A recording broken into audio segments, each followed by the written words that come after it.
Tudo bem, pessoal? Hoje eu estou gravando a aula 16. Essa aula 16 é a nossa última aula do curso de termologia, aí, da parte, né, de termologia.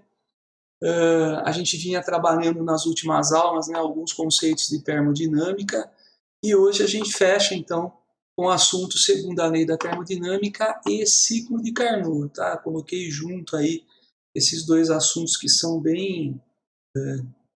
que andam junto aí, né? Então nós vamos conversar nessa aula 16 para a gente fechar o nosso conteúdo. Sobre a segunda lei da termodinâmica, né? Nas últimas aulas a gente vinha conversando sobre as máquinas térmicas, nós vimos alguns conceitos importantes, como por exemplo, né, a última aula que a gente conversou sobre as transformações cíclicas, nós vimos que as máquinas térmicas, de uma forma geral, né, funcionam sempre em ciclos. Elas começam lá, o gás começa num certo estado, e aí vai mudando, né, as características do gás, mas depois ele volta ao começo de novo. Então a gente tem um ciclo fechado aí de transformações que acontecem, né? Toda máquina funciona desse jeito. A gente vai conversar hoje mais um pouco sobre essas transformações cíclicas, né? E vimos também nas últimas aulas o assunto primeira lei da termodinâmica, né? Na primeira lei nós vimos que a energia ela se conservava, né?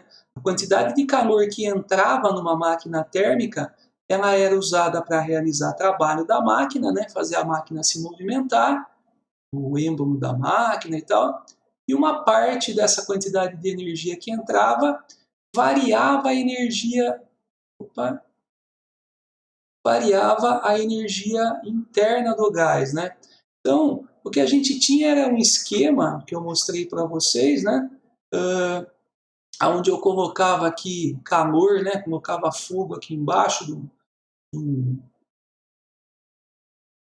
de um recipiente aí, né? Provido de uma borrachinha aqui de um êmbolo aqui. Então, você colocava energia nessas partículas que estão aqui dentro, elas se agitavam mais rapidamente e aí aumentava, né, a pressão aqui dentro, então, até que isso daqui subia, acontecia o trabalho, né? Então aqui era fornecida a quantidade de calor, essa quantidade de calor realizava trabalho. Só que no meio do caminho aí, a gente tinha aqui dentro, né, uma mudança na energia interna das partículas, né? Acontecia uma variação. Então, o que é desejado numa máquina térmica, né, é que a gente consiga sempre colocar calor na máquina e fazer com que haja isso aqui, o trabalho, né? Então a energia interna do gás aqui, né, ela pode até variar, mas contanto que passe depois dessa energia, né, e isso daqui se converta em trabalho mecânico, em movimento, né, da máquina.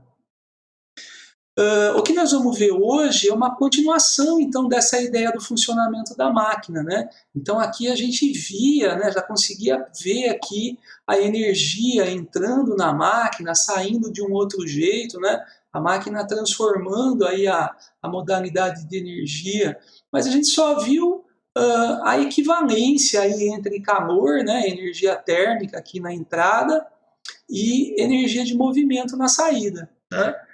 Falta ainda a gente ver as condições para que aconteça, né, esse funcionamento da máquina aqui. E isso nós vamos ver agora na segunda lei da termodinâmica. Tá?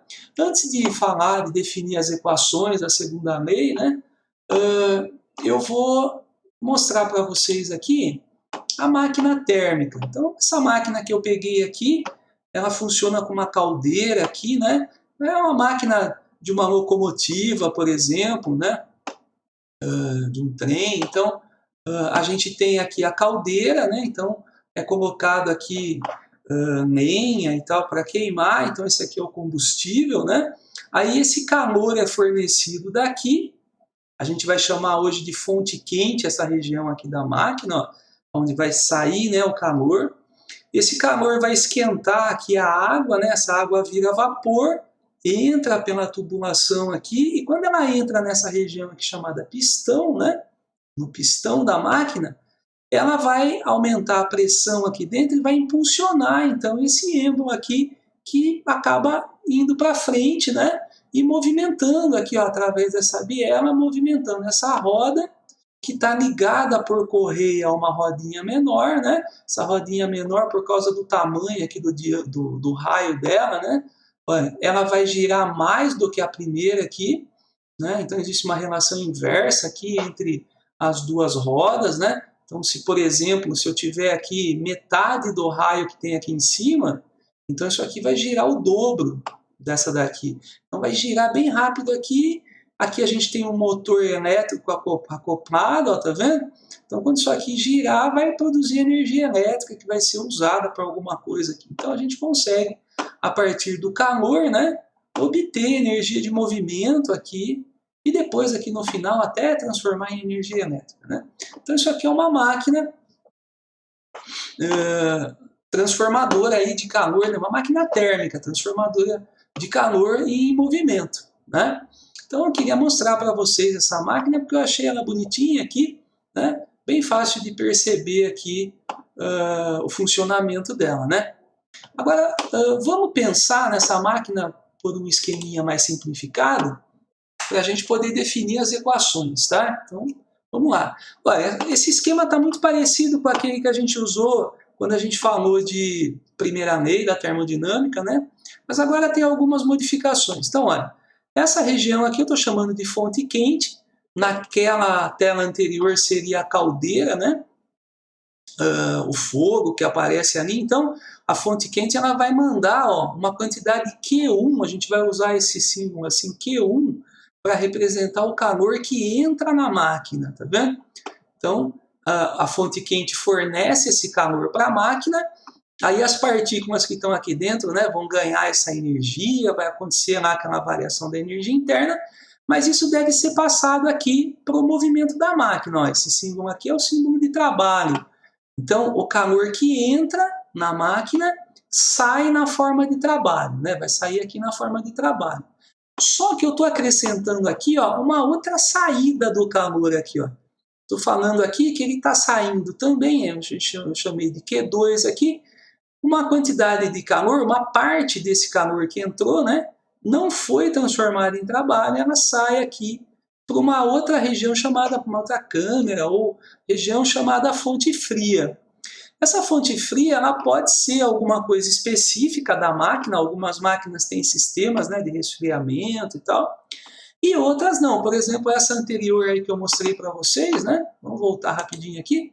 Olha, nessa anterior a gente não tinha um sistema de resfriamento, mas o próprio ambiente aqui é que fazia o papel da fonte fria, tá? A própria atmosfera aqui faz o papel da fonte fria, o calor vai escapar, né? Quando escapar aqui tá, o vapor, a gente tem uma troca aqui acontecendo com o próprio ambiente, tá? Então, a gente percebe que nesse esquema, né, o fator aqui, fonte fria, ele tem que ser incluído, né? Então, a segunda lei da termodinâmica, ela vai afirmar para a gente que é impossível a gente ter uma quantidade de calor entrando na máquina e produzindo totalmente aí trabalho, tá vendo? E sendo 100% eficiente, né? Passando todo o calor que entra sendo transformado em movimento, tá vendo? Não dá para acontecer isso. Sempre vai escapar um pouquinho de calor para a fonte fria aqui, tá vendo? Sempre vai escapar.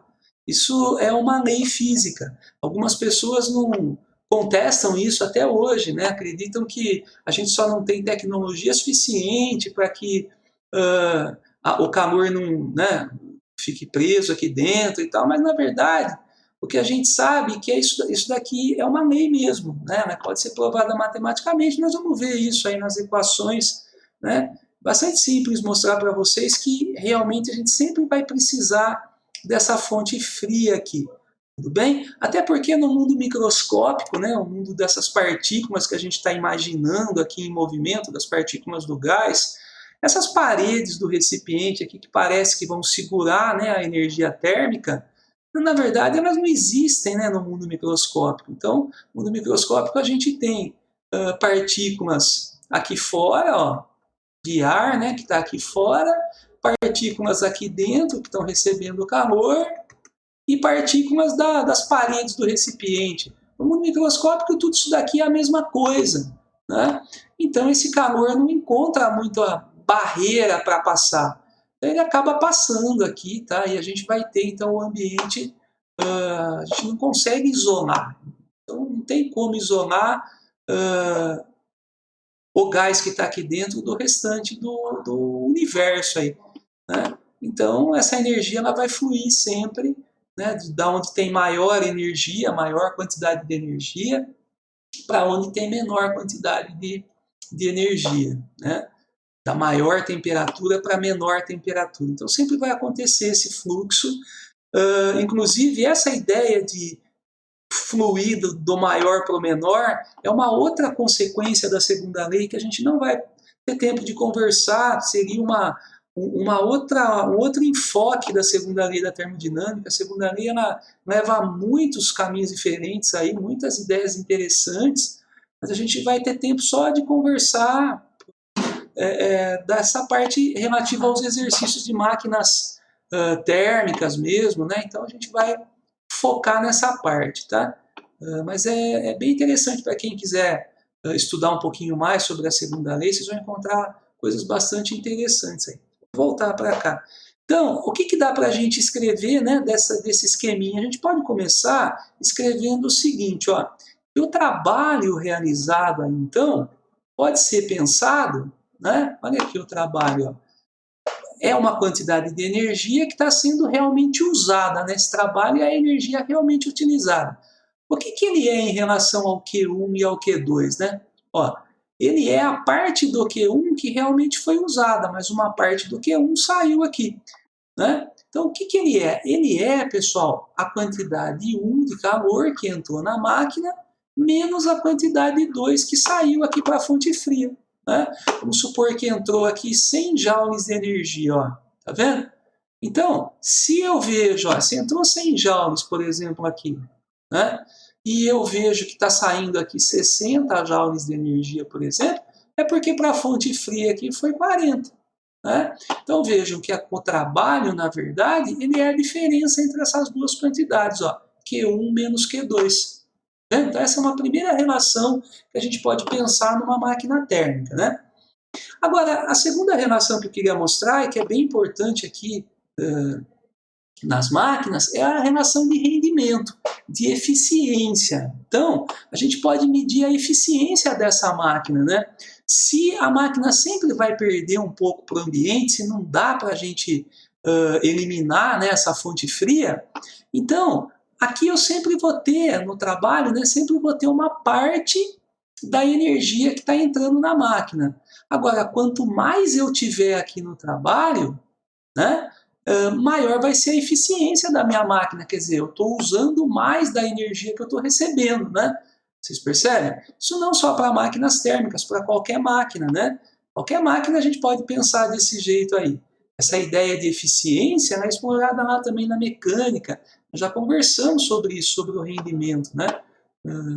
Na parte de mecânica também. E como é que eu faço então? Olha, o rendimento de uma máquina, nós vamos usar uma letrinha grega aqui, o eta, né? Que é o N com uma perninha puxada. Então a turminha que já estudou mecânica aí no primeiro ano, né? Já viu esse rendimento aqui. A turminha do que está no DS, né? Está vendo agora, mas não tem problema. Olha. Então o rendimento da máquina térmica, ele vai ser essa comparação aqui, ó, do tanto de energia que eu uso em relação ao quanto que eu recebo para usar. Tá vendo? Então ela vai ser o trabalho comparado com a quantidade que eu recebo, a quantidade de 1, né, que entra na máquina. Olha, essa fraçãozinha aqui, que sempre vai dar menos do que 1, né, porque o trabalho é um pedaço do que 1, né, então se eu pegar um número menor em cima, que sempre vai dar 0, alguma coisa, isso daqui é o rendimento. Se eu pegar esse valorzinho que eu acho aqui, ó, nessa divisão, e fizer vezes 100, eu vou ter o rendimento em porcentagem. Por exemplo, ó, nesse caso aqui, eu poderia afirmar aí que o rendimento dessa máquina, olha aqui, ó, é o trabalho pelo Q1, o trabalho eu coloquei aí 60, e o Q1 eu coloquei 100. Isso daqui é 0,6, ou, se eu fizer vezes 100 aqui, 60%. Então, poderia afirmar que essa máquina aqui, se realmente está entrando, né, 100 e saindo 60 aqui, Ah, então é porque o rendimento dela, ó, é um rendimento de 60%. Né? Bem simples aí essa ideia. Lógico que quando tem o 100 embaixo, a gente nem precisaria fazer tudo isso. Aqui eu já vejo que é 60%. Mas poderia ser qualquer quantia aqui, né, entrando na máquina. Então, não precisaria ser o 100 aqui. Eu faço a divisão, pego o decimalzinho, faço vezes 100, aumento duas casas, e aí ele está escrito em porcentagem. Ó. Esse é o rendimento. Uma conta que a gente vai fazer hoje aí nos exercícios. Né?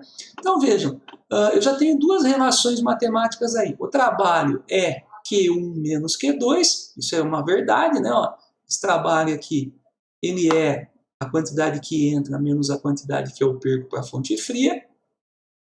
E o rendimento é trabalho por Q1. Então, dessas duas primeiras, eu consigo ter uma terceira relação muito importante para o rendimento também. Veja uma coisa aqui, ó. O rendimento, como ele é o trabalho por Q1, e o trabalho é Q1 menos Q2, eu posso trocar, ó, no lugar do trabalho, posso colocar Q1 menos Q2 aqui, ó, no lugar do trabalho, olha, Q1 menos Q2 sobre Q1. Isso daqui é interessante porque daí eu não preciso calcular o trabalho. Alguns exercícios, talvez eu não tenha, né, como dado aí o trabalho, só conheça as quantidades de calor que entram e que saem, tá vendo? E aí eu consigo definir também o rendimento só a partir das quantidades de calor. Isso aqui costuma ser escrito de uma forma mais simples, que é o seguinte, ó, aqui esse Q1 está dividido por Q1 e o Q2 também está dividido por Q1. Q1 dividido por Q1 é ele, ó, quando é ele mesmo assim, dá 1, né? Então eu posso escrever assim, ó, 1 menos a outra fração que não dá, que eu não sei aqui, Q2 por Q1. Q2 Q1, tá vendo? Isso é uma forma boa de ser escrita também. Então eu tenho aqui, gente, ó, três relações matemáticas que vão ser usadas quando a gente pensa na máquina térmica, né? E na segunda lei da termodinâmica, esse esqueminha da segunda lei da termodinâmica, tá bom? Eu queria comentar com vocês também, né, sobre esse fato da gente não conseguir excluir essa fonte fria, né? Porque veja bem, se eu conseguisse excluir isso aqui, todo o calor que entrava, né, poderia vir para cá para o trabalho, e aí eu teria aqui, ó, se o trabalho é a mesma quantidade que entrou, né? Se eu divido aqui, isso aqui dá 1, e 1 vezes 100 é 100, quer dizer, eu teria um rendimento de 100% da máquina, né? Usaria tudo que entrou aqui, eu ia estar usando 100%. Seria o ideal, todas as máquinas terem 100% de rendimento. Mas nós conversamos aí que não dá, né? Essa, inclusive, é a segunda lei, é uma forma de pensar na segunda lei da termodinâmica. Agora, veja nas equações como isso é verdade, né? Olha, essa quantidade de calor 2 aqui, ó, né? Quer ver? Quando a gente fala, daqui a pouco a gente vai falar da temperatura, vai ficar mais visível. Mas olha, o rendimento, esse 1 aqui para o rendimento seria 100%. Olha. O 1 seria 100%. Mas ele está falando sempre aqui que eu vou pegar esse 1 e vou tirar Q2 sobre Q1, tá vendo? Então essa fraçãozinha aqui, ela tinha que deixar de existir para o rendimento ser 100%, tá vendo? Teria que ser zero essa fraçãozinha aqui. Só que para ela ser zero, o Q2 tem que ser zero. Né? Porque zero dividido por qualquer coisa, aí mesmo que entrasse calor aqui, quanto quisesse aqui, mas o Q2 sendo zero, né? Daria zero aqui, seria 100%. Mas o Q2 aqui, então, a gente não consegue eliminar. Daqui a pouco a gente vai ver isso daí, um problema, quando a gente falar de temperatura. Já vou falar sobre temperaturas aqui também, a gente vai entender melhor. Bom, vamos guardar então essas equações, no final eu vou fazer um resuminho delas, mas são três equações então que a gente pode usar para a segunda lei da termodinâmica. Agora vamos dar uma olhada aqui, ó, eu estou sintetizando aqui então, um enunciado, né, um dos possíveis enunciados aí para a segunda lei da termodinâmica, tá? Na verdade tem outros aí, algumas pessoas importantes aí escreveram sobre a segunda lei, né? Mas essa aqui eu gosto dela porque tem a ver com o que a gente vai fazer. Então, ó, é impossível construir uma máquina térmica que, operando em ciclos, né, como a gente viu aí nas aulas anteriores, transforme todo o calor recebido em trabalho. Né? Então, o que a gente sabe É realmente isso daqui. Não dá para a gente pegar todo o calor que entra na máquina e transformar em trabalho. Sempre vai sair um pouquinho para a fonte fria. Máquina térmica sempre vai trabalhar com uma fonte quente e uma fonte fria, tá? Sendo que a fonte fria pode ser o ambiente também, se não for uma fonte específica, pode ser o ambiente, tá bom? Uma outra coisa importante, uma consequência aqui, anterior aqui. Uma consequência importante é o seguinte, ó. Vocês percebem que, bom, zero não vai ser esse Q2, né? Mas ele pode ser muito pequeno, né? Eu posso diminuir ele aqui, ó. Posso perder bem pouquinho. Vocês percebem que quanto maior for a diferença entre o Q2 e o Q1, olha, quanto menor for esse Q2, consequentemente, maior vai ser o Q1, né? Se quanto menos, maior vai ser o Q1, não, né? Pode ser o trabalho também, mas assim, ó, quanto menor for o Q2, e também, quanto maior for o Q1, quer dizer, quanto mais energia eu colocar, quanto menos energia eu perder, essa fraçãozinha aqui vai ficar menor, cada vez menor. E aí, se eu fizer 1 menos um número bem pequenininho, eu vou ter ainda um rendimento bem grande, né? Vocês percebem? Então, esse rendimento, ele depende aqui, ó, nessa equação, ele depende da quantidade de calor que entra, que é o Q1, e da quantidade que sai. Então é bom, né, para a máquina, para ela ser bem eficiente, que entre bastante calor nela e que perca pouco, né? Ó, esse Q2 aqui é o calor que vai para a fonte fria e perca pouco, né? Então, por enquanto, já dá para perceber aí a ideia, né, da segunda lei da termodinâmica. Já que não dá para perder, é legal que a gente perca pouco, né? Então, olha aqui, ó, esse enunciado, né, do Mord Kelvin aí, e do Planck, ele afirma isso, então, que a energia que entra, né, ela vai transformar em trabalho, mas sempre vai perder um pouco. É impossível construir uma máquina com 100% de rendimento. Bom, agora, a partir desse enunciado, então, né, lá no século XIX e tal, as pessoas começaram a pensar, principalmente os engenheiros, né, que estavam montando as máquinas térmicas, eles começaram a pensar, bom, se é impossível construir uma máquina com 100% de rendimento, então como deveria ser a máquina mais perfeita possível, né? E aí alguns engenheiros, alguns cientistas começaram a pensar nisso daí. E aí tem um trabalho muito importante aqui, desse cara aqui, desse engenheiro francês, ó, chamado Sadi Carnot. Ele fez um trabalho, né, onde ele monta uma máquina teórica aqui, ó, tá vendo? Esse aqui é uma transformação cíclica aqui em 4 transformações, na verdade, em 4 tempos, né? Aonde ele coloca nesse trabalho a situação mais perfeita possível, né? Essa daqui seria a máquina perfeita, a máquina ideal, né? Ela está longe de ser a máquina que a gente tem, tá? Os motores que a gente tem, por exemplo, funcionam em outros ciclos. Eu vou até comentar depois no finalzinho sobre isso, né? A gente não tem máquinas assim perfeitas. Mas ele escreveu, então, esse trabalho bastante importante aí sobre a máquina ideal. E todo mundo que vai montar uma máquina térmica pensa, né, que nessa situação ideal deveria, né, tentar se aproximar o máximo possível dessa situação ideal, que geraria um rendimento ideal, né? Mas vejam, ó, o que tem de interessante nessas transformações, né? Ele coloca aqui, ó, 4 tempos, onde 2 deles, esses que estão em cima das curvas aqui, são transformações isotérmicas. O que é isotérmica? Lembra lá, pessoal? Isotérmica é quando a temperatura não muda, né? Então aqui não muda a temperatura, aqui não muda a temperatura. A gente já percebe por aí que isso não dá para fazer, né? Um motor, por exemplo, a gente sempre está funcionando, ele está esquentando. A gente não consegue ver motores que não esquentam nem um grauzinho, nada, né, de temperatura. Então, a temperatura ela sempre vai estar alterando. Difícil a gente conseguir fazer sem mudanças de temperatura em nenhuma das fases, né? E aqui também, ó, esses 2 tempos aqui da máquina, né? Ele fala de transformações, que a transformação é adiabática. Adiabática significa que não troca calor com o ambiente, né? Então também é o que a gente conversou aí no começo, nos primeiros slides, né? O calor não vai conseguir ficar contido aqui o tempo todo, ele vai acabar escapando um pouco.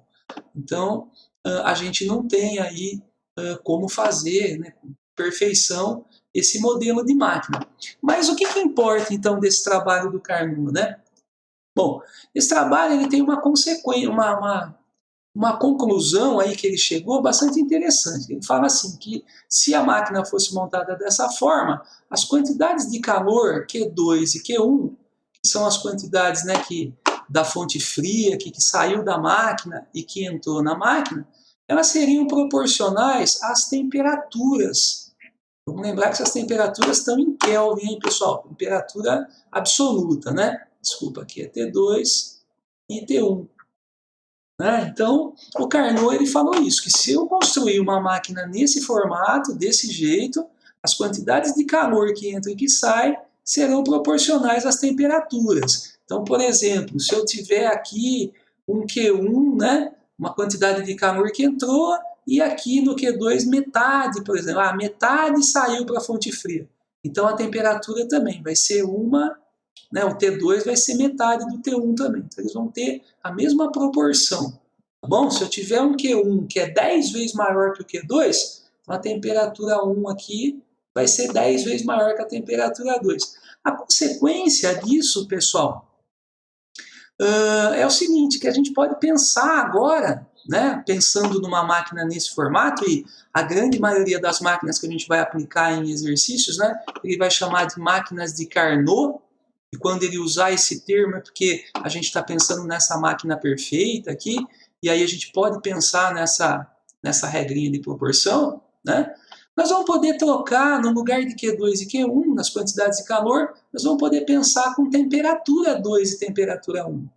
Né? Isso é bem interessante, porque muitos exercícios dão para a gente, né, como informação, as temperaturas da fonte quente e da fonte fria, e não as quantidades de calor. Então eu posso fazer uma troca. Então lá naquela equação que a gente tinha visto, né, de rendimento, lembra lá a equação do rendimento, que era 1 menos Q2 sobre Q1? Né? Nós podemos trocar, ó, se Q2 sobre Q1 é igual a T2 sobre T1 para essa máquina, eu posso tirar o Q2 Q1 e colocar o T2 T1 aqui, ó. Tá vendo? Aqui eu posso colocar então T2 T1. E aí eu tenho, ó, uma equação de rendimento da máquina, né, para ver o quanto que a máquina rende, né, quantos por cento aí a máquina rende. Eu posso ver isso pensando com temperaturas e não com quantidades de calor, tá vendo? Então, aqui eu tenho mais duas relações importantes para quando a máquina for de Carnot. Só que 99% dos nossos problemas aí a máquina vai ser uma máquina perfeita, assim, uma máquina de Carnot no exercício. Então nós vamos trabalhar com essas equações junto com aquelas anteriores. Tá bom?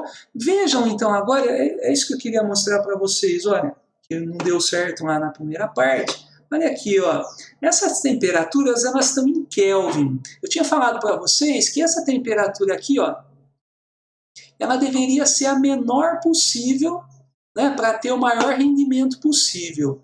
E olha a impossibilidade aqui, ó, da gente ter 100% de rendimento, né? Para ser 100% de rendimento, né, esse 1 teria que sobrar aqui, ó. Esse menos aqui, ó, teria que ser menos 0 aqui, ó. Né? Se for menos 0, vai dar 1, e aí 1 é o 100% de rendimento. Quando fizer vezes 100, vira 100% de rendimento. Só que para ser 0 isso daqui, esse T2 teria que ser 0. Só que isso aqui é temperatura termodinâmica, é temperatura em Kelvin. E será que eu posso, então, ter 0 Kelvin aqui? Nós conversamos sobre isso lá no começo, né? Isso é uma limitação física. Né? O 0 Kelvin, a gente não atinge esse 0 Kelvin aí. Principalmente, né? Não diz de forma nenhuma, mas com uma máquina, com motor, né? Então teria que ter uma fonte fria, né? O ambiente, por exemplo, aqui em volta, ou um sistema de resfriamento, que abaixasse a temperatura até o 0 Kelvin.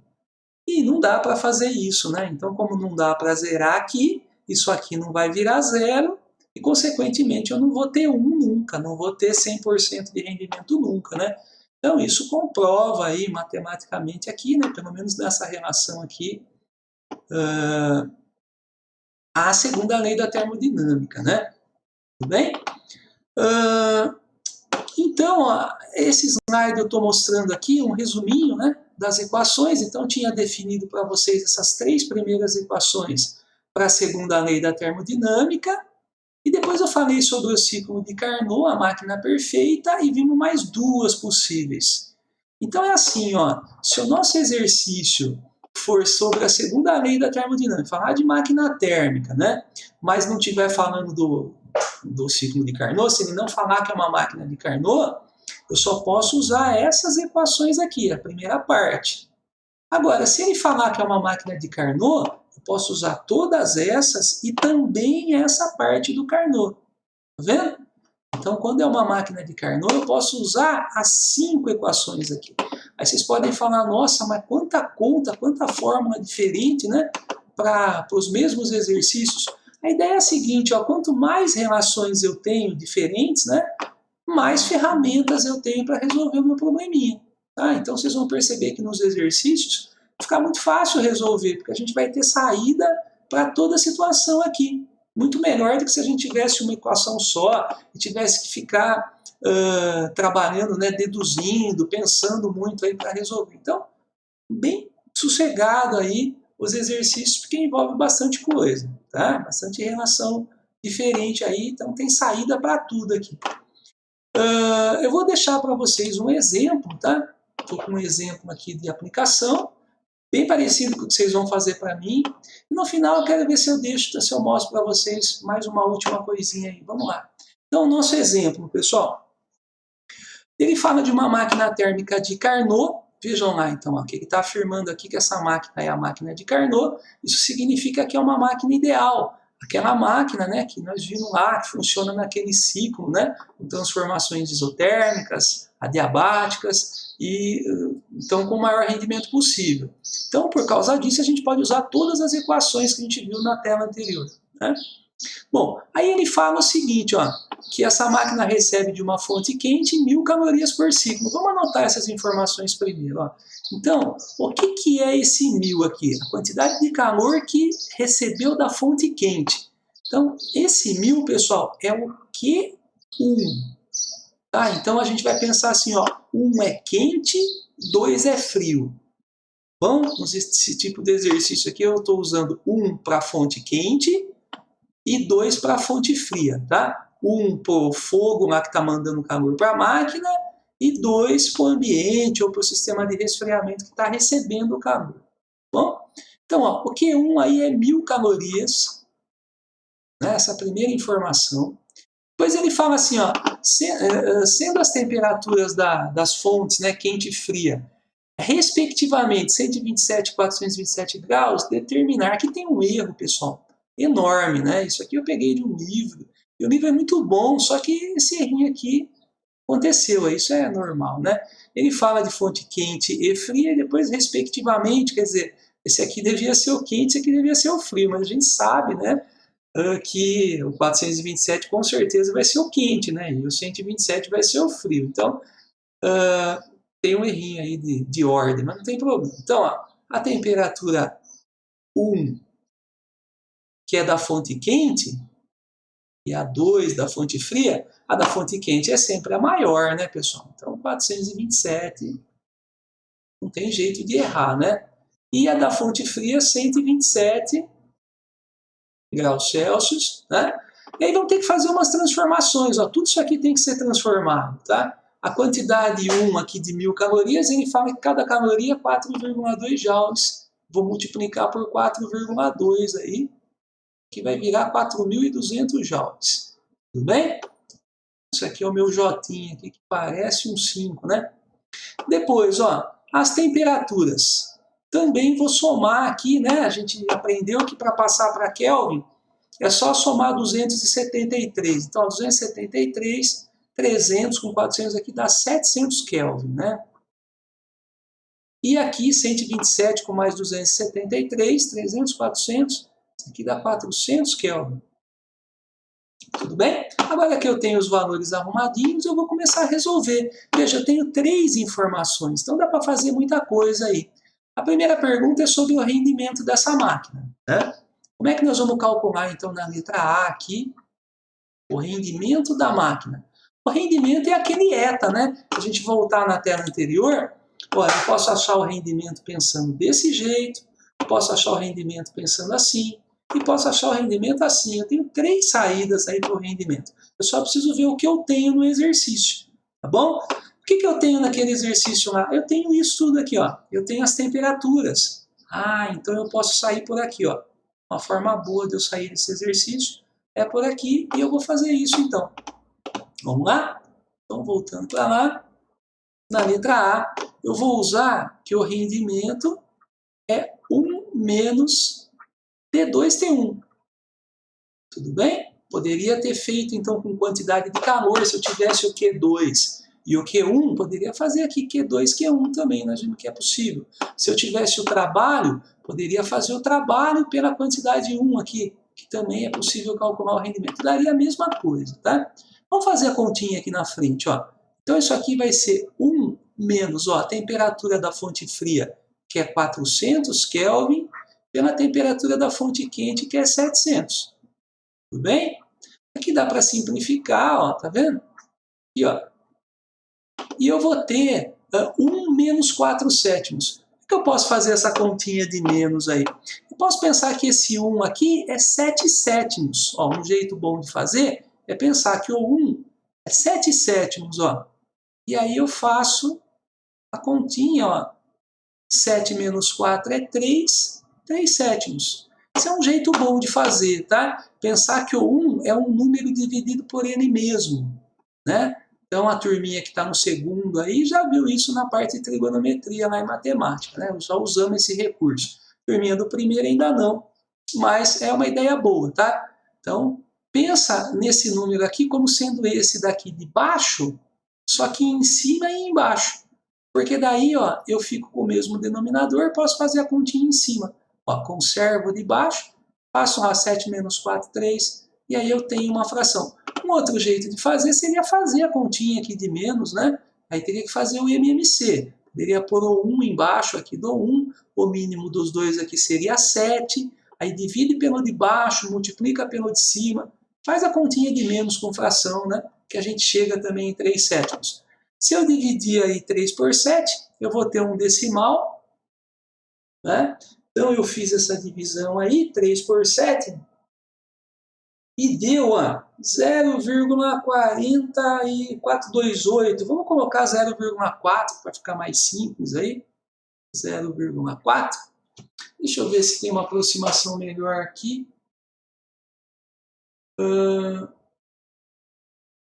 Ele está usando uma aproximação assim, 0,43. Ele usa 2 casas decimais, e como tinha um 8 lá, ele puxa e aumenta 1 aqui.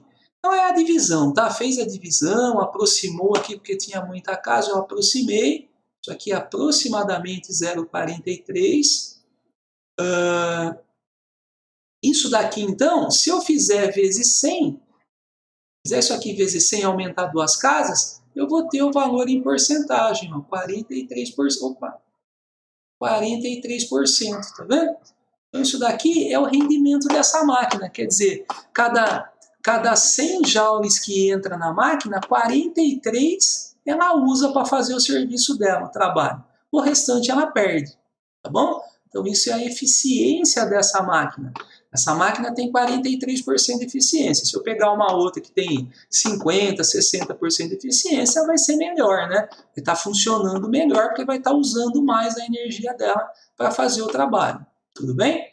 Essa daqui usa 43 de cada 100 que ela recebe.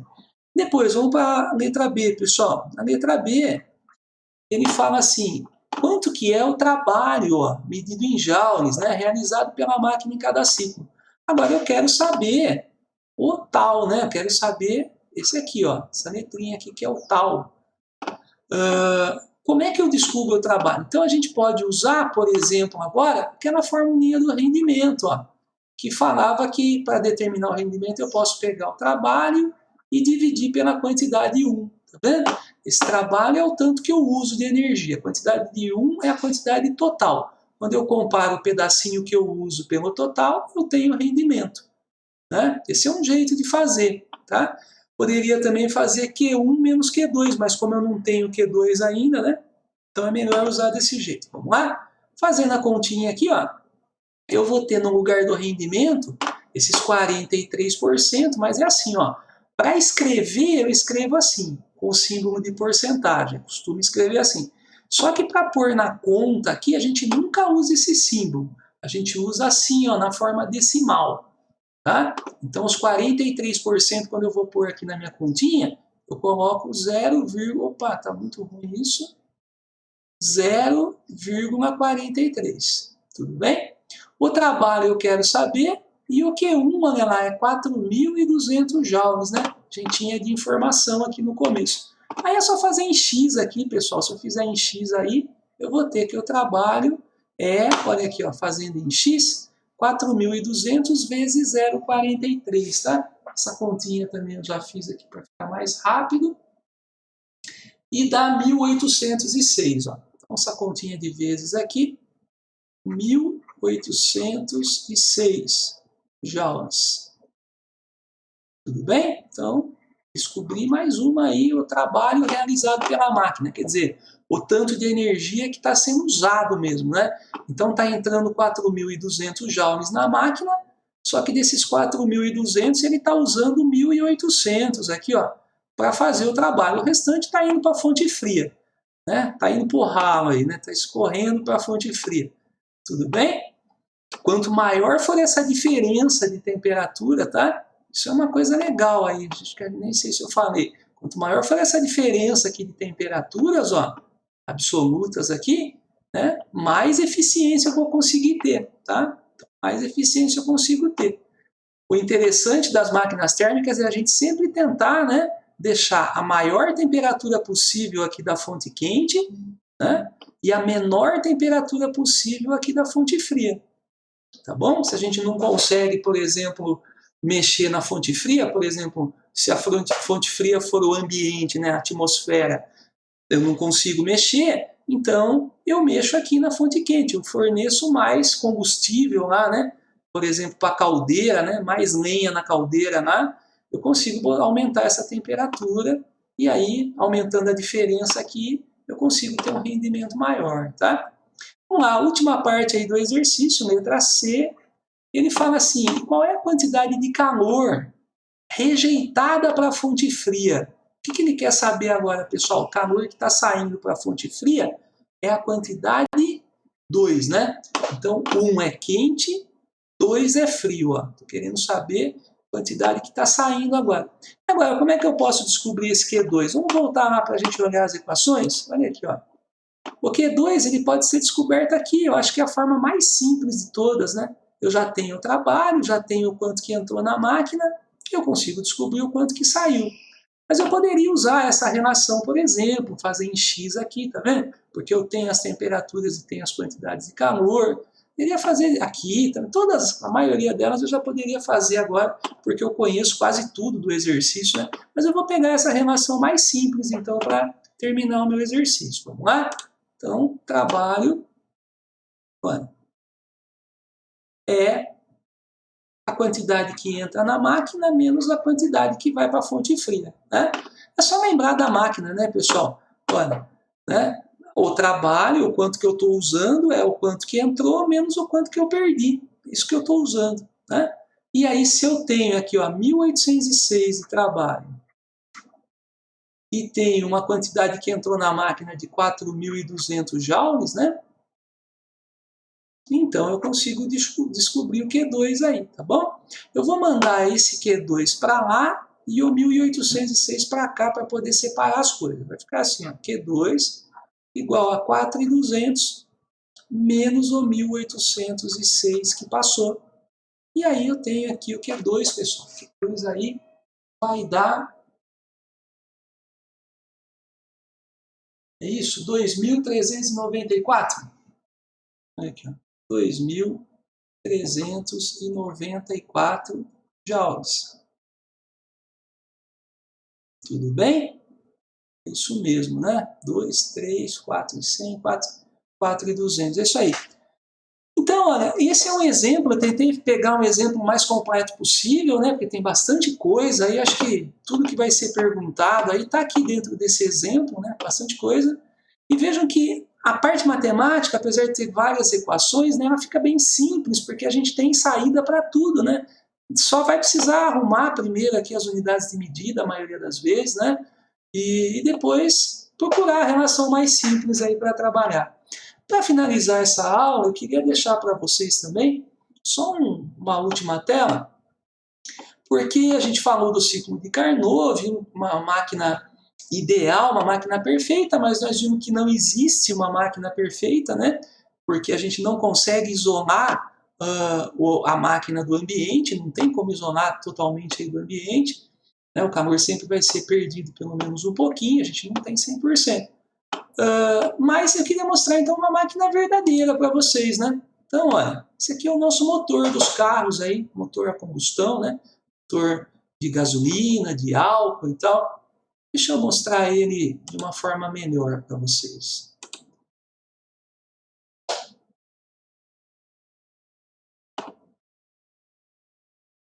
Olha lá, pessoal. E está funcionando aqui o nosso motor, tá vendo? Ele funciona em 4 tempos. Né? Então, eu coloquei aqui os tempos e coloquei também aqui embaixo um gráfico para vocês perceberem que ele é muito semelhante, né, ao gráfico do Carnot, mas tem, lógico, né, vai ter algumas diferenças aí, porque ele não é perfeito. Né? Então, a gente percebe aqui que, por exemplo, essas curvas aqui, ó, que deveriam ser isotermas, né, que deveriam ser curvas de transformação isotérmica, aqui elas não são perfeitamente, né, isotermas, a temperatura ela não consegue se manter perfeitamente. Né? Essas linhas verticais aqui também, né, onde ele consegue manter o volume constante, ó, tá vendo? Essas aqui são isovolumétricas, ó, transformações que o volume permanece constante, né? O volume você trava, né, em determinado momento ali, você não tem mudança no volume, a hora que está parado, muda o volume. Né? Então, em algumas partes aí da transformação, o volume não vai ser alterado. Mas a gente tem sim, né, calor saindo, calor entrando, então é bem diferente aí essa situação verdadeira, que é a situação real. Mas eu queria mostrar para vocês, então, olha, o motor ele funciona nesses 4 tempos, né, a maioria dos motores de carro, né? Então veja aqui, ó, primeira fase é a admissão, né? Então, olha lá, a válvula de admissão se abre, injetando o ar e o combustível junto. Então, ó lá, quando aparece 1 aqui, acende um azulzinho aqui mostrando que a gasolina está sendo injetada aqui dentro. Olha lá, é injetado um vaporzinho de gasolina aqui dentro. Né? Na fase 2, a compressão, o pistão comprime a mistura. Ó, fase 2, ele aperta, tá vendo? A hora que ele aperta, olha lá, explode aqui, ó, vai sair uma faísca aqui. Olha lá. Saiu a faísca, é aqui, ó, a terceira fase da combustão.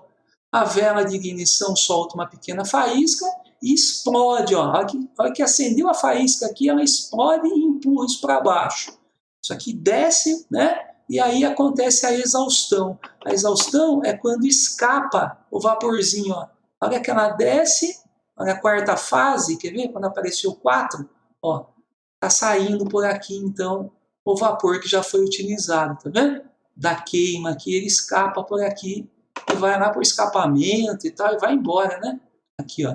Tá vendo? Então entra a gasolina por aqui e sai por aqui para a exaustão. São 4 tempos, 4 movimentos aí que acontecem, né? Tudo muito rapidinho aqui, mas é isso, né? Então aqui, ó, tá a biela e tal, aqui ele vai, esse movimento, né, vai ser transmitido, então, já está sendo transmitido aqui, ó, era um movimento que sobe e desce, mas quando ele passa aqui pela biela, ele passa a ser um movimento de círculo, ó, um movimento circular, e aí pode ser transmitido para as rodas do carro e fazer o carro andar, por exemplo. Né? Bem interessante essa máquina aí, né? Uma máquina que todo mundo conhece de alguma forma, né? Então eu queria mostrar para vocês aí, para a gente finalizar, então, essa parte aí da termodinâmica, tá? Imaginem, aqui, né, a gente consegue ver, então, a importância de todo esse conhecimento aí de termologia, né? Olha que interessante aí, né, os motores. Tudo hoje em dia é motorizado, né? Gente, ó, então eu finalizo por aqui essa aula, tá? Os exercícios estão lá no material, na apostila. Se vocês tiverem alguma dúvida, a gente vai conversando então durante as aulas, tá bom? Então, muito obrigado. Aí façam todos, tá? Eu não marquei aqui, mas façam todos os exercícios da aula, tá bom? Então, até a próxima, pessoal.